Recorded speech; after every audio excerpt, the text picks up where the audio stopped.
진영 밖에 버려진 자를 다시 품으시는 하나님이라는 제목으로 말씀을 나누겠습니다. 레위기 13장은 나병 환자에 대한 정결 규례를 다루는 장입니다. 오늘 본문에 나오는 나병은 단순한 피부병이 아니라 당시 사람들에게는 죄의 상징이자 저주의 결과처럼 여겨졌습니다. 그래서 나병에 걸린 사람은 진영 밖으로 내쫓겨야 했고 사람들 앞에서 스스로를 부정하다 부정하다 외쳐야 했습니다.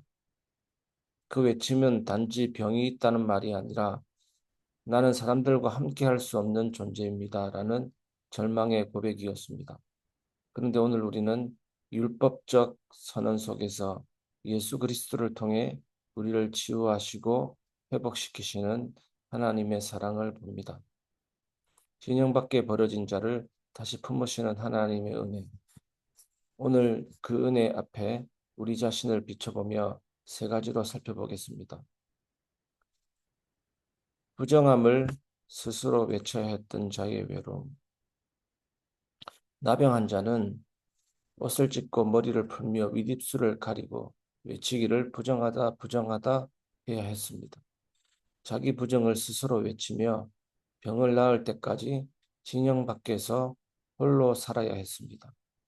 이것은 단지 몸이 아프다는 문제가 아니라 공동체로부터 분리되고 예배로부터 단절되고 관계 속에서 고립되는 고통입니다.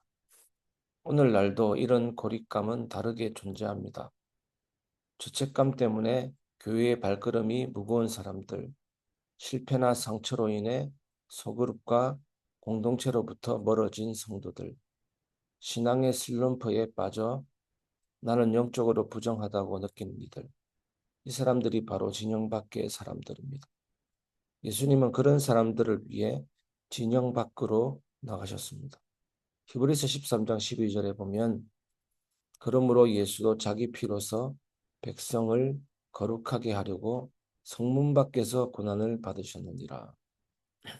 예수님은 부정한 자를 정하게 하시기 위해 스스로 부정한 자리에 나아가셨습니다. 두 번째, 예수님은 우리의 나병을 만지시고 고치시는 분이십니다.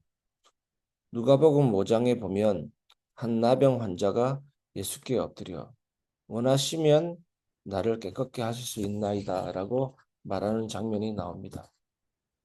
예수님은 그에게 손을 대시며 말씀하십니다. 내가 원하노니 깨끗함을 받으라. 예수님은 나병 환자의 부정함에 물들지 않으시고 오히려 그의 부정함을 끌어안아 정결하게 하십니다. 그 장면은 어떤 장면입니까? 단지 병의 치유가 아니라 관계의 회복이고 자존의 회복이며 예배로의 회복인 것입니다. 오늘 예수님은 여전히 우리에게 말씀하십니다. 내가 원하노니 너는 정하다. 계속해서 나오는 말씀이죠. 그 말씀은 오늘 우리의 상처, 실패, 냉담해진 마음, 공동체에서의 소외, 반복된 죄 가운데 있는 우리에게 임합니다. 예수님의 손이 닿는 곳마다 진짜 치유가 시작이 됩니다. 예배는 어떤 자리입니까? 예수님의 손이 닿는 곳마다 진짜 치유되었기 때문에 예배는 예수님의 손을 다시 만지는 자리입니다. 그래서 오늘 또 앞으로 진행되는 예배 속에서도 일평생에 예배가 예수님의 손을 다시 만지는 자리가 되시기를 주님의 이름으로 축복합니다. 세 번째, 교회는 부정한 자를 정하게 하시는 예수님의 품이어야 합니다. 오늘날 교회는 어떤 사람을 향해서 부정하다고 말하고 있을 수 있습니다.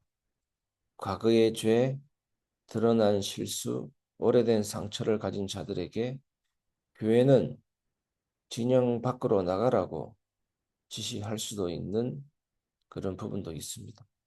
하지만 복음은 정반대로 말합니다. 예수님은 죄인들과 함께 식사하시고 세리와 창녀의 친구가 되셨습니다. 교회는 정한 자들만 모이는 곳이 아니라 부정하다고 외치는 자들이 치유받는 곳이 되어야 합니다. 마태복음 25장에 보면 말세 때 교회의 모습이 나옵니다. 알고가 가라지가 함께 있고 양과 염소가 함께 있는 것입니다.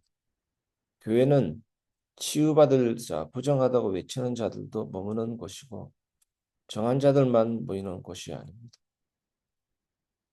예수님이 종들에게 가라지를 지금 뽑을까요? 말하는 종들에게 지금 뽑지 말라. 다친다라고 말씀하십니다. 그대로 두라고 말씀하십니다.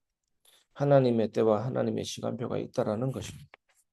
정결하게 하시고 정하게 하시는 하나님의 치유와 심판이 있다라는 것입니다.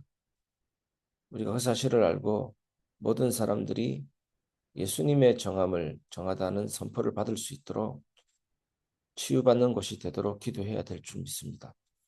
우리의 예배, 우리의 공동체가 너도 여기 있어도 돼 라고 말해줄 수 있는 곳이 되어야 합니다. 그럴 때 교회는 어떤 공동체가 되겠습니까? 제사장적 공동체가 됩니다. 부정하다라고 진단하는 것만이 아니라 정함을 선포하는 곳이 되는 것입니다. 결론을 말씀드리겠습니다. 진영 밖의 사람에게 다가오시는 예수입니다. 오늘 우리는 이 레위기 말씀을 통해서 복음의 장면을 보게 됩니다. 진영 밖에 홀로 있어야 했던 사람, 스스로를 부정하다고 외쳐야 했던 사람, 그를 위해 예수님이 성문 밖으로 걸어 나가셨고 손을 대셨고 다시 품으셨습니다. 그리고 지금도 그 예수님은 우리 가운데 말씀하십니다. 내가 원하노니 깨끗함을 받으라. 그 은혜는 오늘 예배하는 우리에게 임합니다. 넘어졌다면 다시 돌아오면 되는 것입니다. 상처가 있다면 숨기지 말아야 합니다. 그리고 교회는 그 은혜가 철철 넘쳐서 살아서 움직이는 곳이 되어야 합니다. 거기에 응답이 있고 치유가 있고 확신이 있습니다. 예수님은 진영 밖에 우리를 여전히 찾고 계십니다. 오늘도 마음을 다해 주님을 찬양하고 예배하는 하루가 되시기를 주님의 이름으로 축복합니다.